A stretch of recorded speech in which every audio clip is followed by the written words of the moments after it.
All right. Hi, Sarah. Hey, Tish. Thank you. Good to see you. Yeah, so good to see you. I miss your face. I used to see you so much, and I see you now in the app with your completed workouts, Yes. etc. But to see your actual face is so nice. I actually miss people more than I thought I would being now in Kelowna.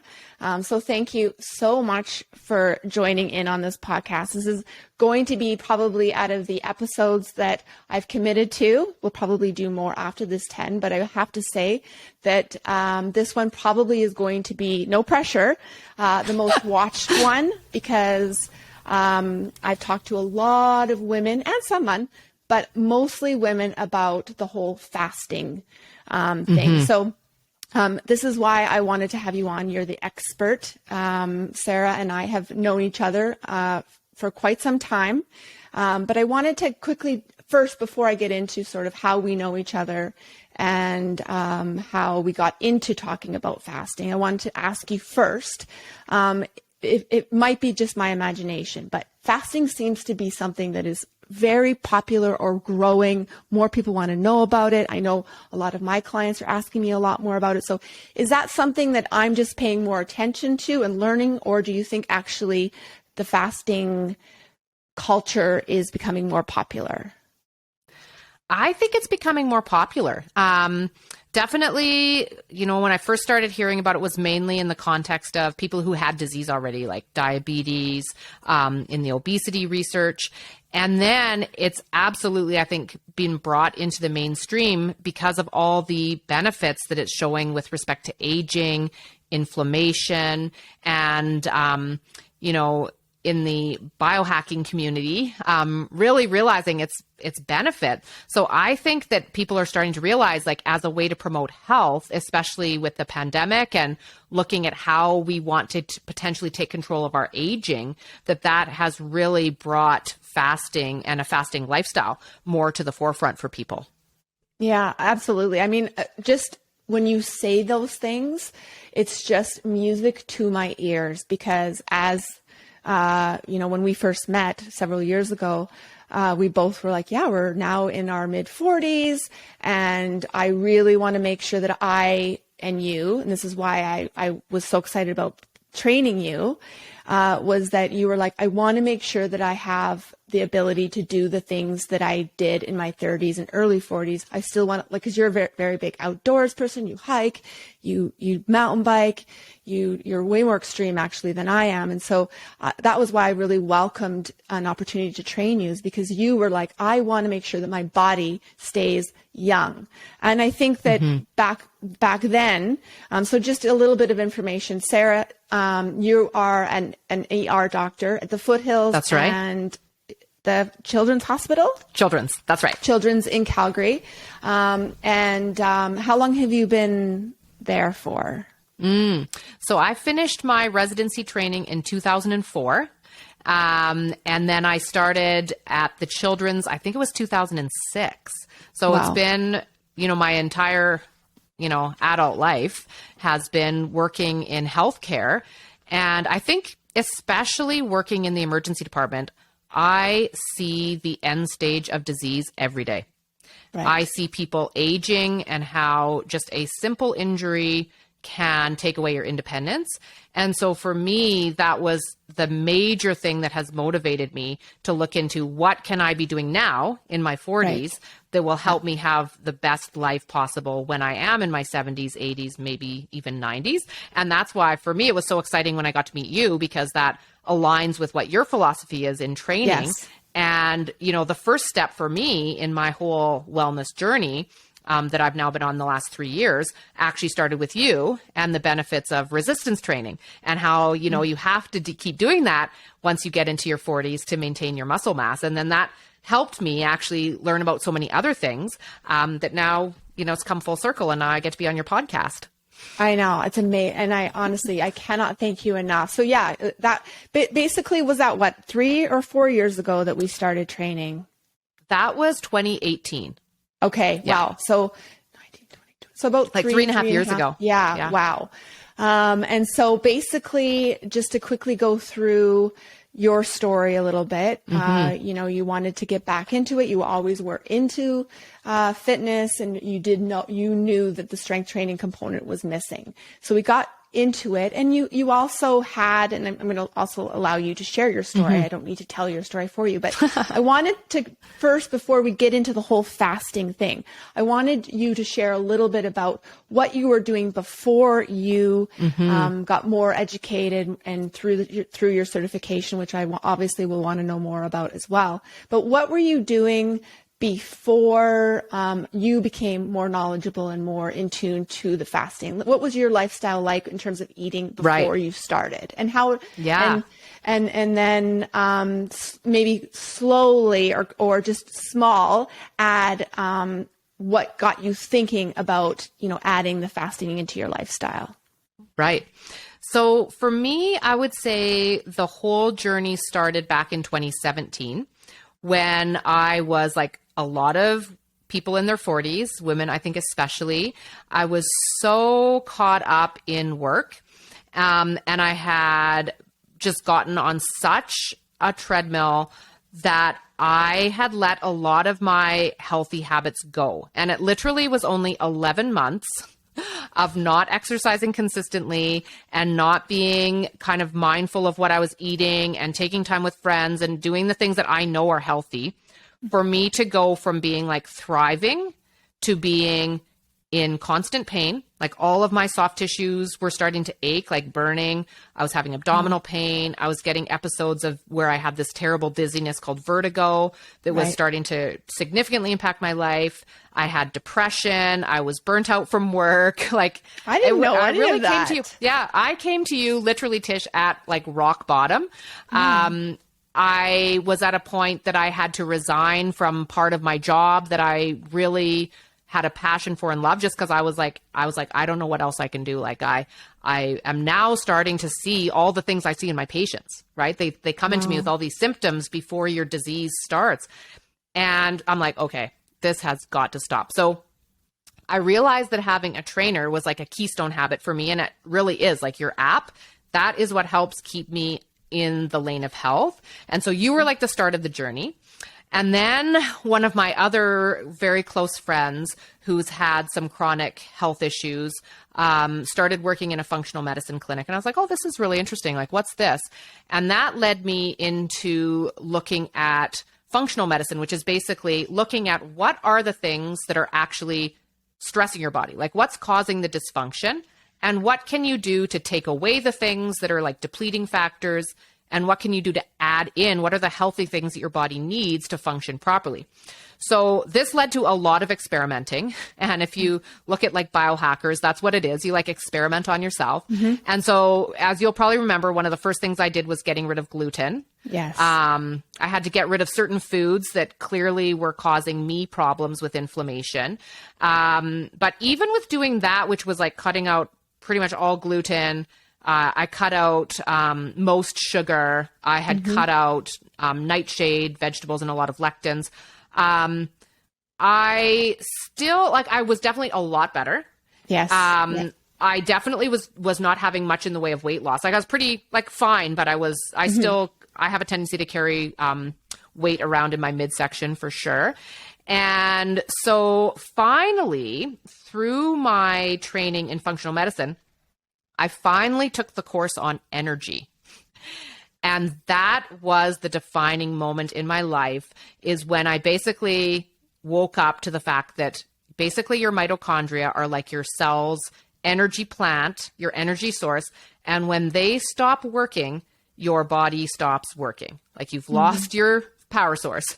And so that is what finally was like, okay, I'm willing to do it. And so I went cold turkey onto like a 6-hour feeding window. And that honestly was like the turning point for me. I could not believe how much better I was with that type of eating pattern, to the effect, like probably 4 months in, I was having multiple people like, what have you done differently? Like, you look like you're like aging backwards. So I was like, oh yeah, I'm reverse aging. But actually now that I've looked into it, I'm like, oh, actually, I actually probably have been reverse aging. Yeah. And, Yeah. And then over the summer, I have to admit, it's good that I'm on this podcast, but like I kind of loosened up a little bit and I'm like, oh, right. I will go right back to where I was. Not to the same extent, but I'm like, wow, when I stop eating this way, I start having pain again. I start having less energy. I can notice now such a big difference, which is great because now I have this, I can reverse my trajectory a lot faster. I can change my trajectory a lot faster and kind of course correct way better than I used to be able to. But I would say for me, like my version of fasting, which is a restricting window of eating, has been really beneficial, like a game changer for me. Yeah. I mean, like Sarah, and this is why I opened my mind to it, because I have to be honest. And I spoke about this in my initial episode, or my first episode, on how my own experiences and watching you go through it was a light bulb moment for me. I was like, okay, you know what? I have to learn more about this, because I watched you change right in front of me. I remember so clearly we were training outside at the park a couple of summers ago, and you were talking about it, and you were like really scientifically, like what's happening. We're going to talk a little bit about what actually is happening when you do the fasting inside, because the cellular level is like the game changing information. And that's what I really wanted to have you on here for. And I will be honest, when I first trained, when you were talking about it, I was interested, but I also was not a big believer in fasting. I always was like, it's just a way to restrict calories. It's calories in versus calories out. If you want to lose weight, just stop eating so much. You know, why do we have to be so dramatic? And that's always been my thing. It's like, let's just keep this simple. Diets don't work.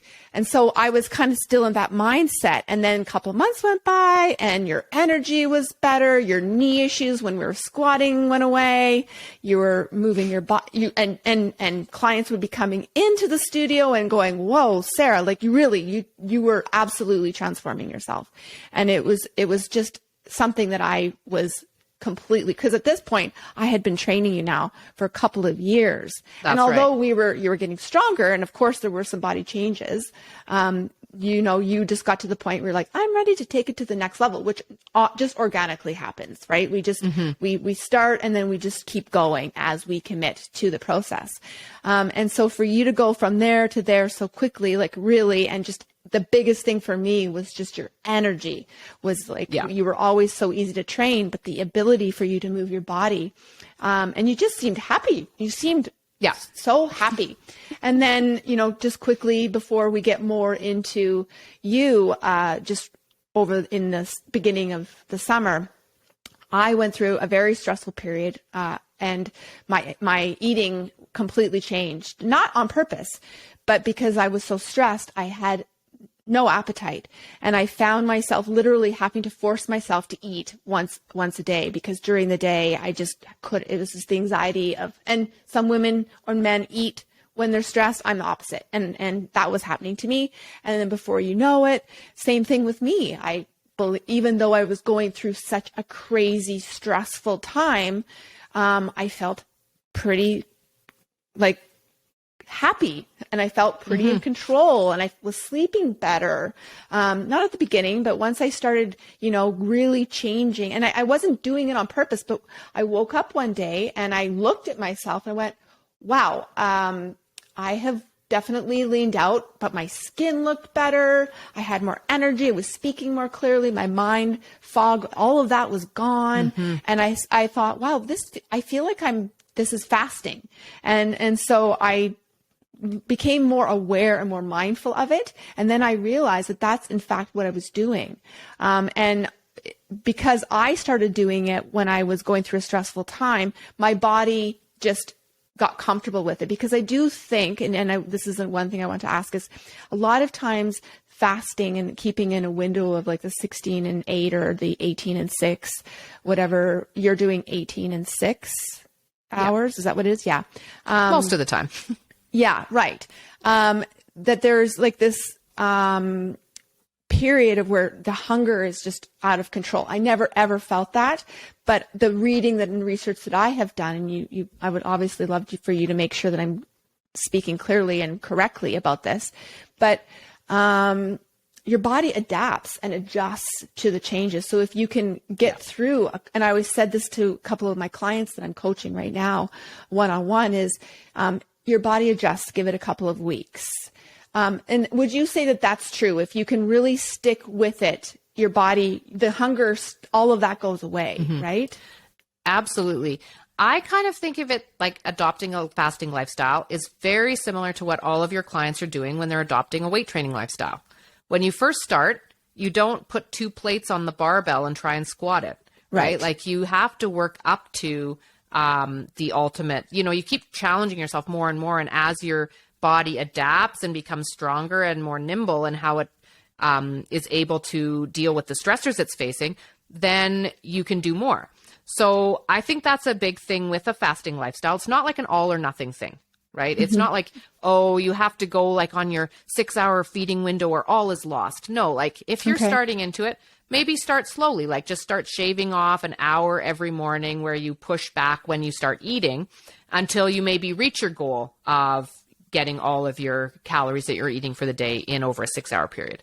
And then the other thing is, I think having this all or nothing thinking is really limiting for people, because then if you have some day where maybe you ate for 8 hours, you're like, oh, I failed. No, that's okay. Like, sure, fine. You still are eating in like 8 hours instead of like 14 from before. But it's about making it part of your lifestyle and giving yourself the permission to say that, you're taking steps to where you want to get to, and you don't have to get there immediately, right? Yeah. And so would you say that, sorry, go ahead, Sarah. I don't want to interrupt you. No, go for it.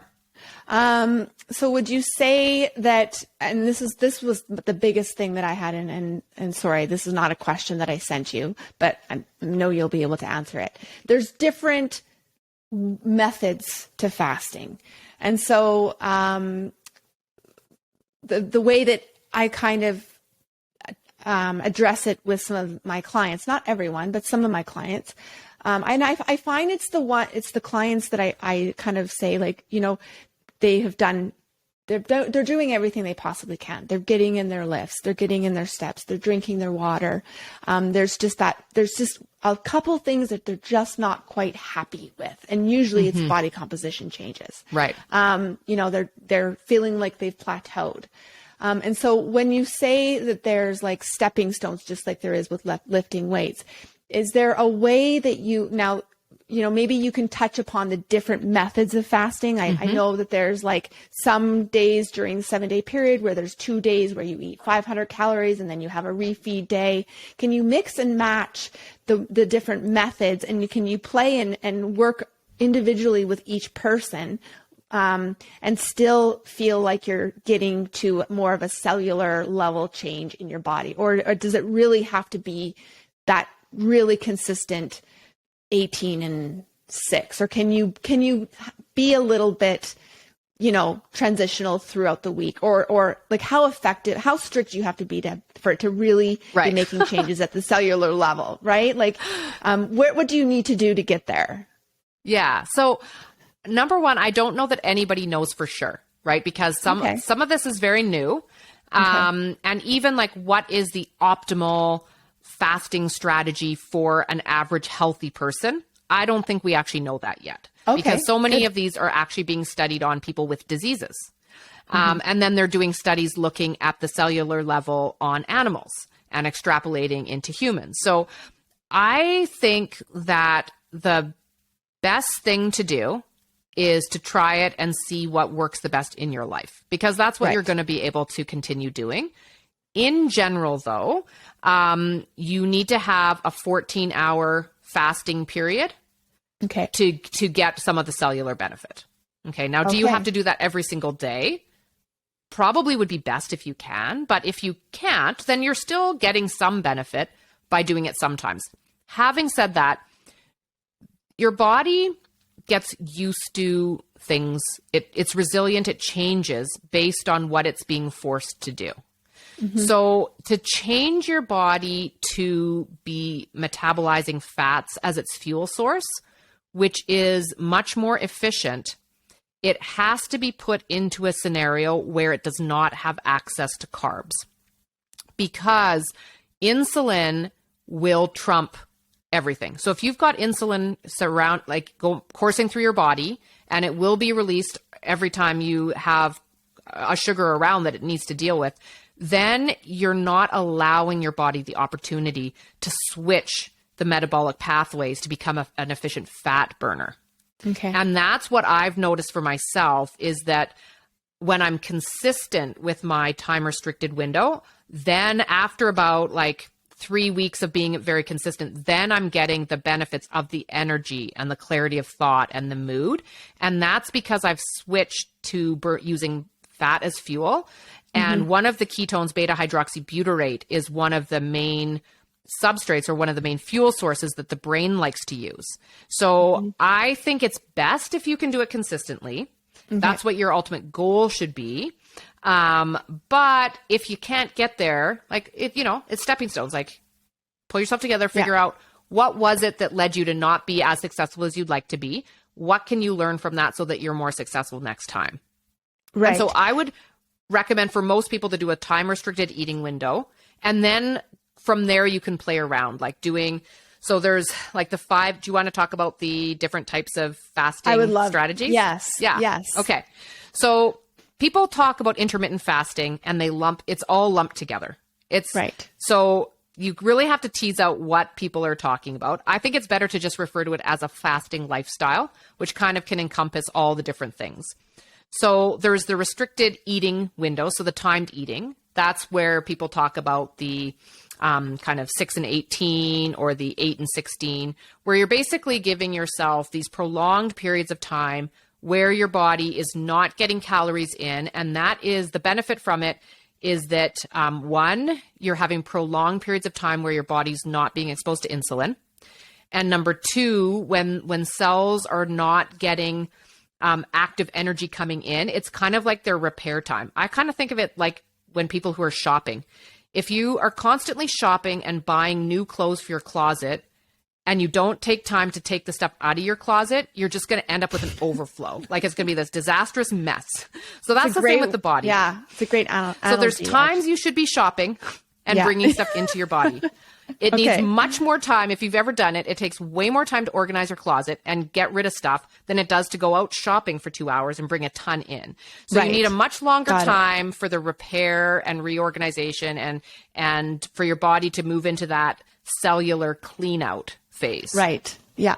And then in addition to that, people talk about the 5 and 2. So that typically is for 5 days, you're eating as you normally would, which oftentimes should be still a restricted eating window. Yes. Okay. And then for 2 days of the week, you either have a restricted calorie, so kind of going down to 500 to 600 calories for that entire day while you're eating, or for some people, it's a complete fast of all calories. So when people are talking about the 5 and 2, it actually can be either of those things. So you kind of need to tease out what are you talking about here? Okay. Then you'll probably also have heard of fast mimicking diets. So that is where it's kind of like a 5 and 2 with certain days where you're basically giving yourself restricted calories. And oftentimes they're talking about it in restricted carbohydrates especially. And then you've probably also heard about carb cycling. That's similar to a fast mimicking diet in that you're going for certain days where you're on ketosis and then other days where you're not restricting your carbohydrates as much.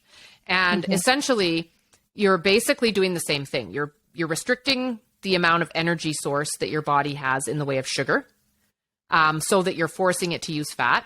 And you're basically also giving your cells a period of time where it's like, oh yeah, we're in clean out mode right now. So it switches to different inflammatory genes get turned on that affects how your inflammatory system works. It can affect the telomerase concentrations. We'll talk about that more. It can affect your stem cell production. So a lot of things that are going on when the body's in that repair mode.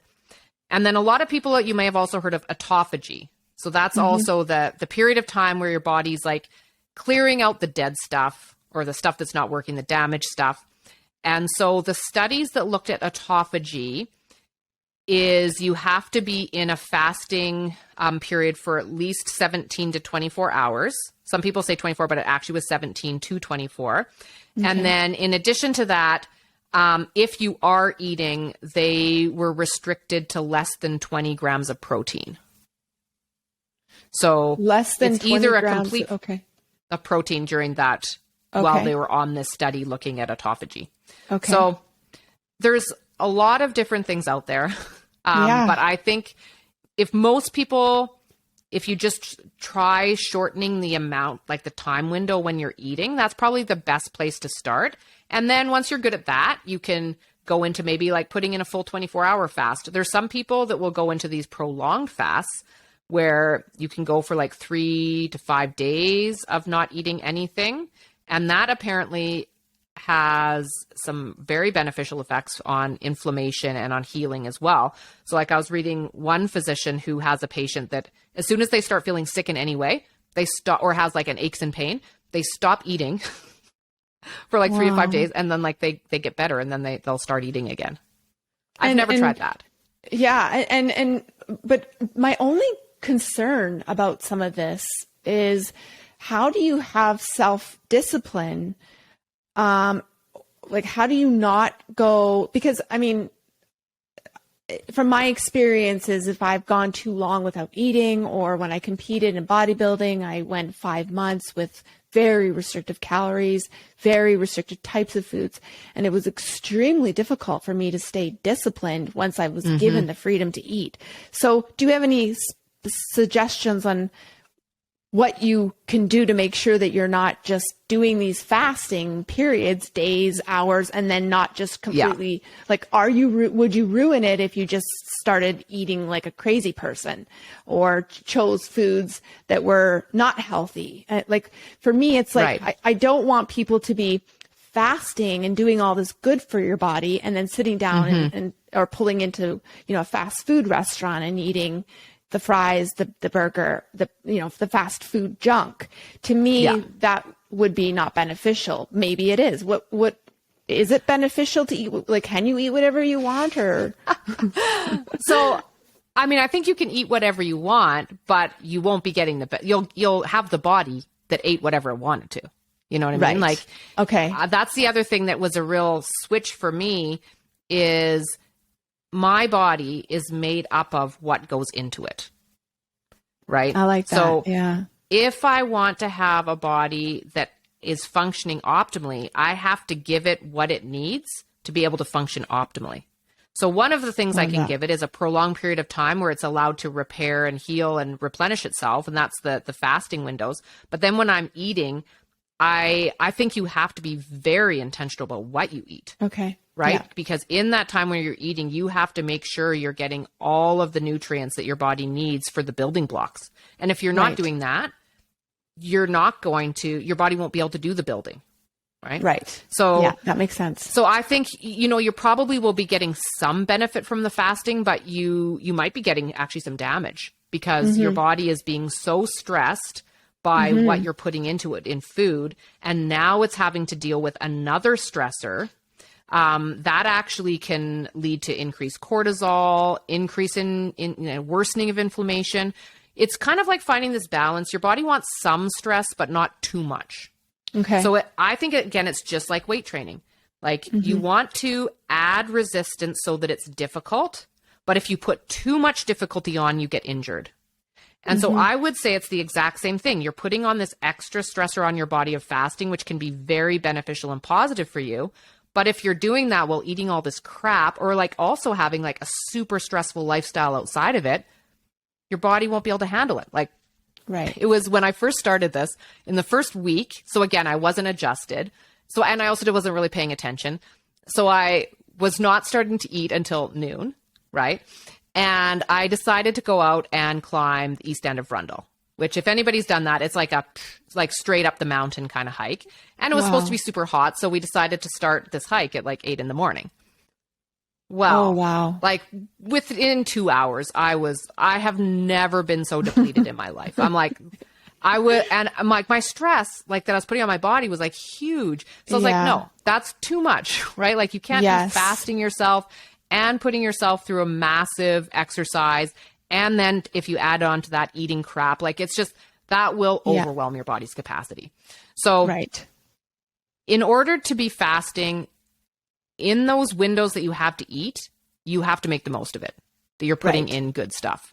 And then, you know, when your body's functioning so well, if you have, you know, once a week or once every couple of weeks, whatever, that you're out with people and you want to increase the amount of time that you're eating because you're out for dinner, you want to maybe eat something that is not as helpful for your body's function as it could be, well, that it can adapt to just fine. It's what's happening to it every single day that is what's going to make the big difference. Yes. It's kind of like the 80-20 rule, right? If 80% of the time you're doing your fasting, you're putting fuel in your body when you are in the window of eating that's going to nourish your body. I love how you described that, Sarah. And then 20%, you know, maybe Saturday night and a little bit of Sunday is sort of what I say, you know, just so people don't feel like they're, you know, completely, you know, on this specific, because like for me, it has to be a lifestyle, right? And this is the very first thing that I say to people is if this is something you cannot do for the rest of your life, then you need to make sure that you're adjusting so you can, because you'll get success if you do all of the things. Any diet works. The problem is it needs to be incorporated in your life. And so that's why I always do check-ins with my clients. Like, how are you feeling? Are you feeling deprived? Or is this making you grumpy? And when they say, I actually feel incredible. And I think that is the thing. This is the kicker. Once you get there, once you go through the couple weeks or however long it takes for your body to adjust and you start feeling the differences, start seeing the differences, you're like, okay, it is so worth all of the effort. And I would have to say that that's my biggest thing I would want to share with people is that you do have to make sacrifices and some harder decisions, but once you start really getting the benefits of it, it's what motivates you to keep going, right? Don't you think? Absolutely. Like that's what kind of keeps, and that's the whole thing, right? I mean, and like for me, the way that I think about it, because I also sometimes viewed a lifestyle change as an intervention, kind of like a medical intervention. You do it and it fixes you. No. It will fix you for a time, but then as soon as you go back to bringing in those factors that are depleting you, you will become depleted again. Right. So it's not a one-time thing. That's why it is a lifestyle. It has to be, if you want your body to function well, you have to be taking away the things that are injuring it, and you have to be giving it the things that are nourishing it. If you do that, your body will function as optimally as you can make it with the body that you have. As soon as you start going back again, it won't function again. And that's something I've had to learn, because I had to change the way I think, and I now can very clearly see it. When I go back to not doing the things that I know my body needs to be healthy, then I go back to feeling exactly the same as I did before. Yes. But now, fortunately, I know what I need to do to be healthy, and I can feel it. And that has been, as you say, that has been one of the major motivators, is now when I go off track, I can immediately start feeling different. And then I can course correct faster, versus before I just probably felt bad all the time. So you don't really notice when you're starting to feel bad again, because your just baseline is bad. Yes, right. Exactly. Yeah. And so, you know, I don't want to take up too much more of your time, but Sarah, do you mind, because you do have your education, do you mind just sort of telling us what's going on, you know, not too detailed, but give us sort of a view on an image. And I know you would say this to me or explain this to me when we were training, and I was like, you need to like write that down for me, because there's no way. But so I just wanted to, you know, quickly have you explain what's happening at that cellular level. And because I think sometimes people automatically assume that fasting, and this is, again, has changed so much. And this is what I spoke about in the first episode, about how I have changed so much. I can't even believe that I'm sitting here talking to you about fasting because, you know, even 5 years ago, I just never would have opened my mind to it. And now I want to just learn all the information. I want to know all the stuff. And I'm sure that most of the people who are listening today would also like to know sort of what exactly is happening, because for the first 15 years of my career, we were saying, don't go hungry, eat breakfast. Right. It's the most, and so if we can now say that this is okay for us to do, maybe in a quick little way, describe what's happening inside of our bodies that makes it so beneficial. So yeah, there's a lot of stuff going on.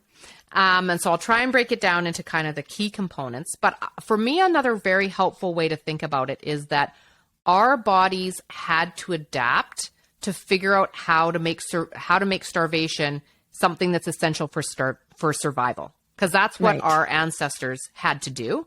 Exactly. And so we are adapted. We have bodies that actually need to have some episodes of starvation to function properly. Like that's why fat is actually a magnificent thing that our body can do.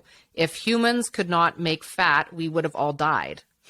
It's just now we would have died off. We need fat because it's a very efficient fuel source, especially when you don't have a constant supply of calories around. It's just that now we have a constant supply of calories around. And so now we see fat as a bad thing, but actually fat is a very amazing thing that our body has the ability to do. So basically what is happening, let's talk first about energy.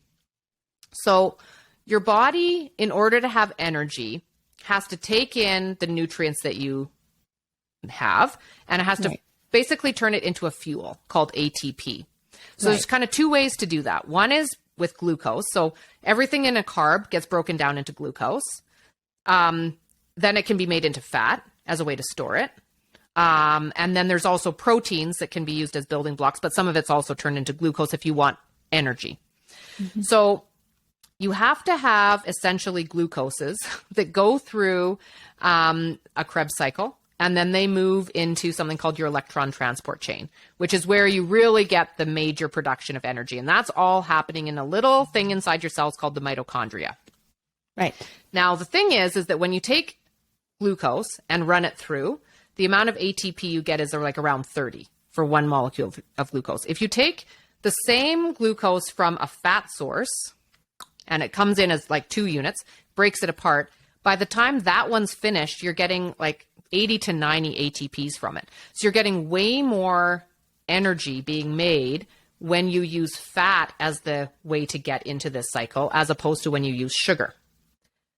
So one thing is, if your body is constantly, when the mitochondria are working, if there's any insulin around, you will preferentially use sugar.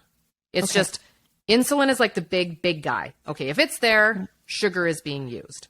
Okay. And when you do that, you can imagine these little power plants in your cells having to work. They're like, they're working so hard because they're trying to make so much energy. They've got a constant barrage of glucose coming in that they have to like transform into a fuel that we can use. And when they do that, number one, they kind of run out of steam. So in order to do it, they have to do something called fission. So they break up into these little small power plants because they're trying to keep up production.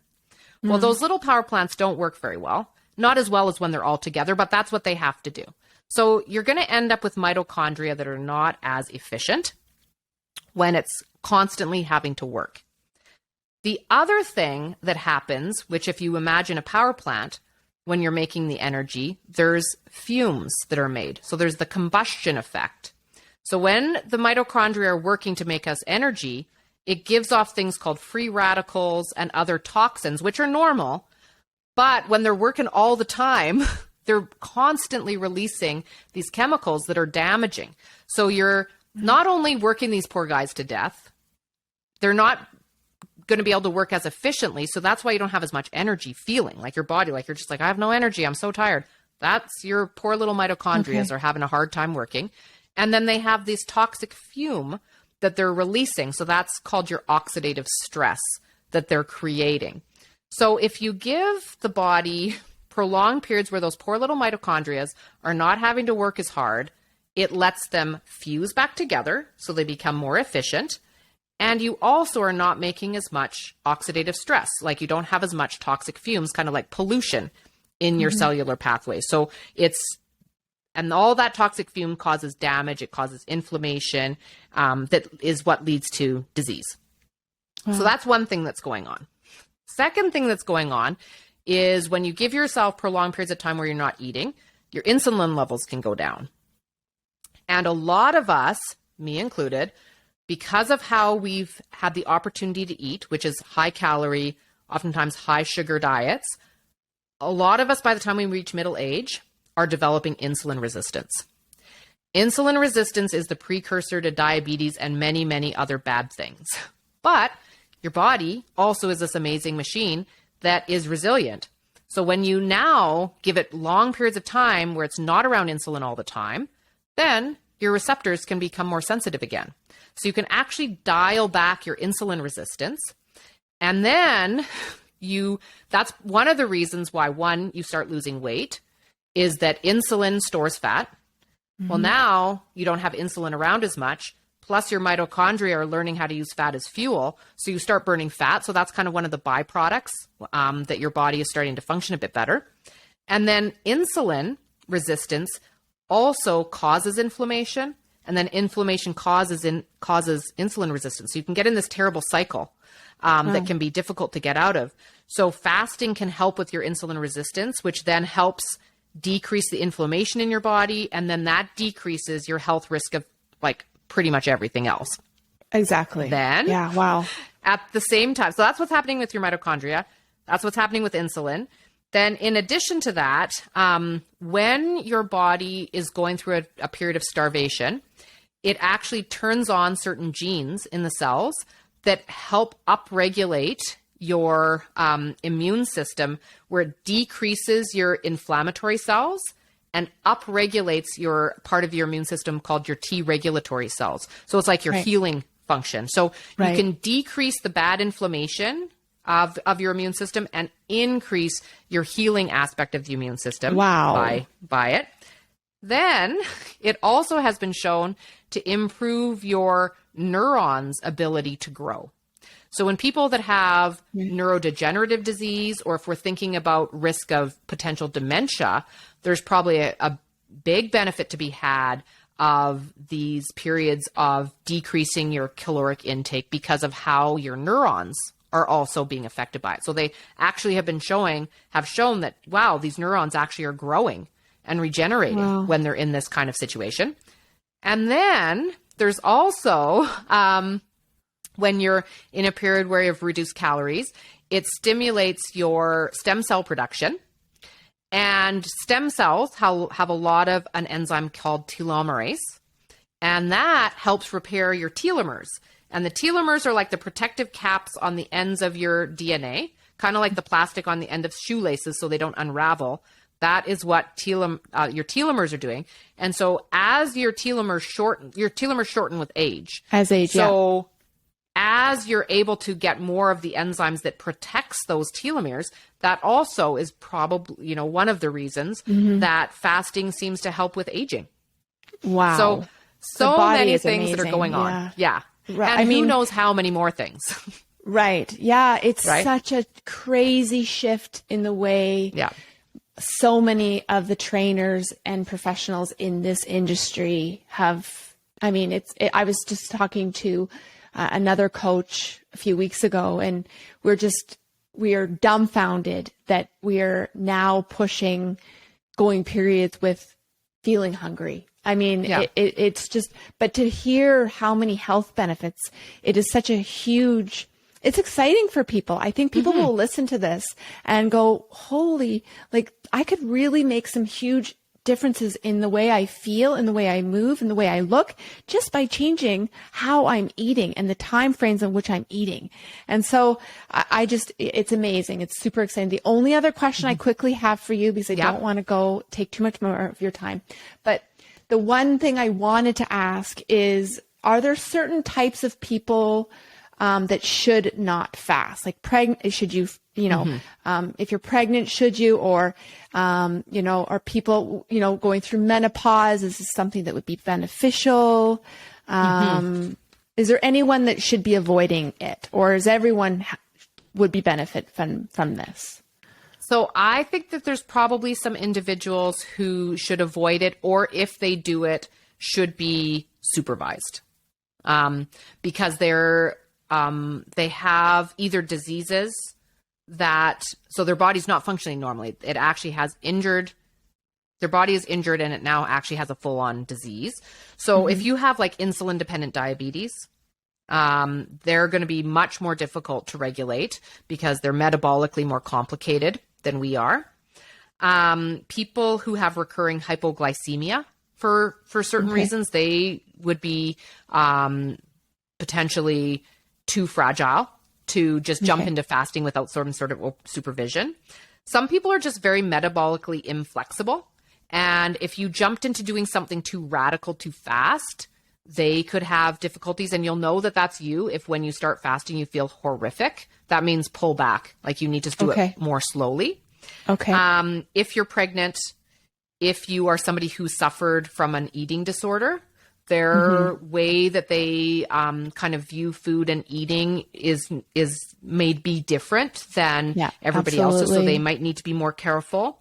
And then also if you're already frail and very underweight, you need to be careful, because then you're like, why are you so underweight? Are you actually getting adequate nutrition? So you have to make sure you're getting adequate nutrition in addition to the fasting.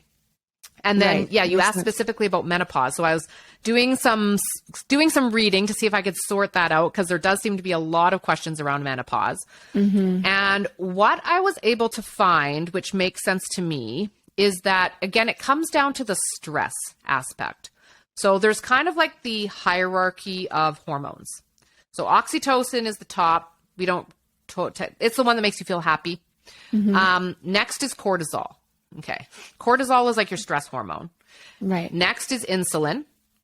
And then after that are your sex hormones. And they all interact with each other, but they're actually made through very similar pathways. So, well, not insulin, but like cortisol and your sex steroids are made through the exact same pathways. So if you're somebody who's under a ton of stress, your body will preferentially make cortisol, and it might leave you depleted in your other hormones like testosterone, progesterone, estrogen. Okay. So if you're doing fasting, you have to be careful that you're not putting undue stress on your body. So if you're someone who's like stress levels up to here, and you add another stressor, and you're going through menopause where already you're dealing with fluctuations of sex hormones, you might end up running into more problems. Okay. But what you should do is have a slower approach to fasting, because that actually can also help with your other hormones like insulin, etc.